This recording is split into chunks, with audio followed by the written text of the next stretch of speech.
자, 특이한 거로 다슬기 잡는 것도 또 태몽이 되느냐? 될 수 있습니다. 이렇게 다슬기뿐만이 아니라 뭐 어떤 것도 생명체 어떤 것을 잡는 것도 자, 다슬기 잡는 꿈 꾸고 아들을 낳았다고 하네요. 고동을 얻은 꿈이다. 역시 여기도 이제 태몽이 맞을까요? 그랬는데 맞습니다. 그래서 아침에 여기 이분이 뭐 아침에 꾸는 꿈은 이제 태몽이 아니다. 아침에 꾸는 꿈은 태몽이 아니란 말도 있던데 이거 엉터리입니다. 아침에 꾸는 꿈이 태몽이 아닌 게 아니라 태몽 꿈은 낮잠 자다가 꾸든지 잠깐 졸다가 꾸든지 어떤 상황에서 꾸더라도 그 생생하고 강렬한 꿈의 기억과 뭐 동식물이나 생명체를 얻는 꿈이라면 태몽이 틀림없습니다. 그래서 고동이다. 그러니까 아침에 뭐 껐다고 태몽이 아니다. 말이 안 되는 얘기죠. 조금 졸다가 꾸건 낮잠 자다 꾸건 꿈의 기억만 강렬하고 생생한 꿈이라면 또 동식물이나 생명체 얻는 꿈이라면 태몽이 틀림없죠.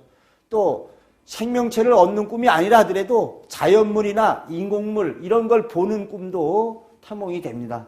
그래서 이거는 뭐 태몽이라고 봐야 되겠죠. 그리고 이렇게 아침에 꾸는 꿈은 태몽이 아니다. 잘못된 견해입니다. 이 밖에도 뭐 개, 다식배라, 조개, 참 꼬막, 장어, 전복 좀 여러 가지가 있죠.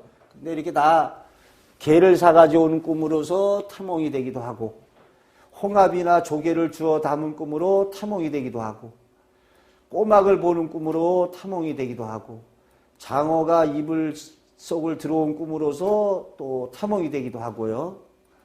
그 다음에 전복을 갖다가 따서 담은 꿈도 태몽이 되고 이러한 것들의 중요한 거는 태몽 표상이 얼마나 싱싱했느냐, 뭐 상처 입지 않고 이런 게 중요합니다. 그러니까 전복이다, 장어다, 뭐 꼬막이다, 조개다, 태몽 표상이 얼마나 싱싱하고 윤기나고 탐스러운냐에 따라서 좋은 태몽이냐 아니냐를 갖다가 결정지으면 되겠습니다. 개구리가 물은 경우가 있어요. 개구리. 근데 개구리가 치마 속에 가서 물었다고 했는데 이 경우도 뭐 태몽이 실현될 수도 있죠. 태몽으로 실현될 수도 있는데 하필이면 이제 물은 게 뭐 거기를 물었다 그랬는데 일반적으로 보면은 이렇게 물린 부위에 질병이 생기게 되는 일이 실현될 수 있습니다. 그래서 우리가 물리는 꿈이 태몽으로 실현되기도 하지만 안 좋게는 물린 부위에다가 어떠한 병이 생기는 거로 그러니까 그런 일로 실현될 수가 있죠. 지금 자궁 부위를 물렸다. 어떤 그 부분에 어떤 질병이 발생할 수도 있습니다. 그래서 구분하는 거는 꿈이 아주 생생하고 강렬했을 경우에 태몽일 가능성이 좀 높아지지만 어떤 물린 부위를 항상 조심해야 됩니다. 우리가 뭐 뱀에게 다리 물렸다 그러면은 실제 그 부분에 어떠한 교통사고나 사고를 당할 수도 있습니다. 물린 부위를 조심하자. 또 물린 부위뿐만이 아니라 꿈에서 어떠한 이제 충격이 가해진 부분, 뭐 꿈의 진행에서 누군가에게 배를 한 대 걷어차였다. 그러면 배에 어떤 이상이 있을 수가 있습니다. 정밀 진단을 받아보는 게 좋습니다. 꿈에 뭐 고양이가 목을 핥혔다. 그 목 부분에 어떤 이상이 있을 수가 있습니다. 이런 식으로 그 관련된 부위를 봐야 된다. 자, 오색찬란한 도마뱀의 꿈이다. 이것도 태몽이 될 수가 있죠. 그리고 이제 오색찬란한 거로 봐서 예쁜 여자아이가 출생할 가능성이 높습니다. 그래서 아주 그 무지개 빛나는 도마뱀이다. 여자가 많네요. 그죠? 뭡니까? 여자 태몽이 도마뱀이라니 이렇게 본인이 얘기하고 있는데 뭐 도마뱀은 어떻습니까? 요거 더 중요하죠. 오색 찬란한 무지개 빛이 빛나는 도마뱀. 이거 이상 뭐 어떻게 더 바랍니까? 좋은 태몽입니다. 도마뱀은 도마뱀인데 오색 찬란한 무지갯빛이 빛났다. 이렇게 발찌게 이 여성분은 미모가 돋보이든지 남들을 갖다가 능가하는 뛰어난 재주, 비상한 재능이 있음을 태몽에 벌써 나오죠. 그러니까 태몽 표상이 이렇게 밝고 빛나는 걸수록 좋습니다. 뭐 아주 좋은 태몽인데요. 자, 악어 꿈으로 많이 나오죠. 악어 꿈도 있는데 악어가 좀 터프한 인상을 주니까 이 아들을 낳을 가능성이 매우 높습니다. 그죠? 아들을 낳을 가능성이 있는데 여러 가지 이렇게 보면은 이제 악어 꿈의 태몽도 많이 있습니다. 악어 꿈. 자, 악어 꿈 꾸고서 아들 낳았다. 여기 지금 아들을 낳았다고 세 사람이 그랬는데 여기도 아들이 많네요. 그죠? 아들. 아들이라는 게 이 악어가 아무래도 좀 이제 강인함과 터프함이니까 남성적인 성격이죠. 만약에 악어 꿈으로 여아를 낳았다 하면은 또 그 아이도 악어 꿈의 여아도 아주 성격이 강인하고 좀 터프하고 뭐 그러겠죠. 좀 아주 좀 나쁘게 말하면 좀 뭐라 그럴까요? 무시무시하다 그럴까요? 좀 이렇게 좀 온순하고 악어 꿈의 태몽으로 태어난 여성과 결혼한 남성은 나 죽었어 해야 되겠죠. 뭐 공처가가 아마 되기 쉽습니다. 공처가. 그렇죠. 이 태몽 표상대로 이렇게 보면은 참 결혼할 적에 이 배우자의 태몽을 물어볼 필요가 있습니다. 물어봐서 당신의 태몽은 무엇입니까? 이렇게 물어봤는데 이 앞에 여성이 화려한 공작새였어요. 그러면은 미모가 상당히 뛰어나구나. 그걸 관계가 되죠.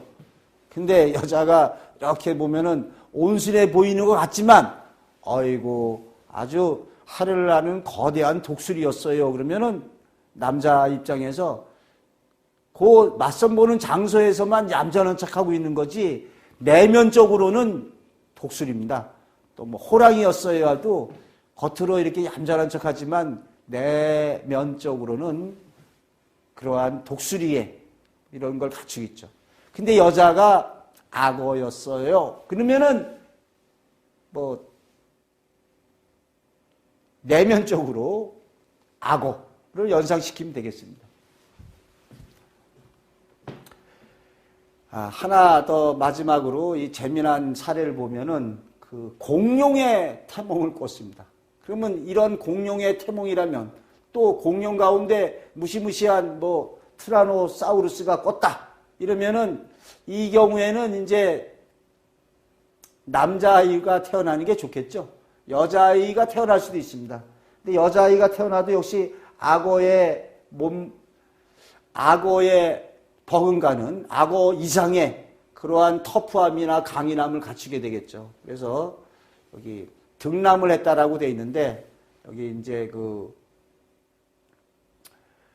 최초로가 이제 공룡 태몽을 꾸고서 아들을 낳습니다. 근데 이제 이 아들이 이런 거를 갖다 보게 되면은 상당히 아들이 의지가 강인하고 굳세고 뭐 이러한 인생길을 걸어가기 쉽습니다. 또 공룡도 상당히 좀 사회에서 한 자리 할 수 있는 좋은 태몽으로 보여집니다. 다만 이제 아이가 온순하기보다는 강인하고 터프하고 의지가 굳은 이런 성품의 아이가 될 거라는 걸 좀 보여주고 있습니다.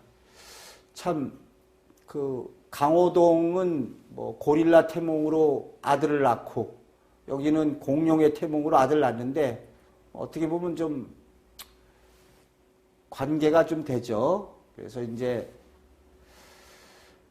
이러한 그 공룡의 태몽이다. 어떠한 이제 용의 덩치가 좀 크니까 이런 경우에 되고 좀 관계 있는 우리가 태몽표상에 나타난 동물이나 식물과 태어난 아이가 신체적 특성이나 성격이나 성품이 좀 유사하게 진행이 된다.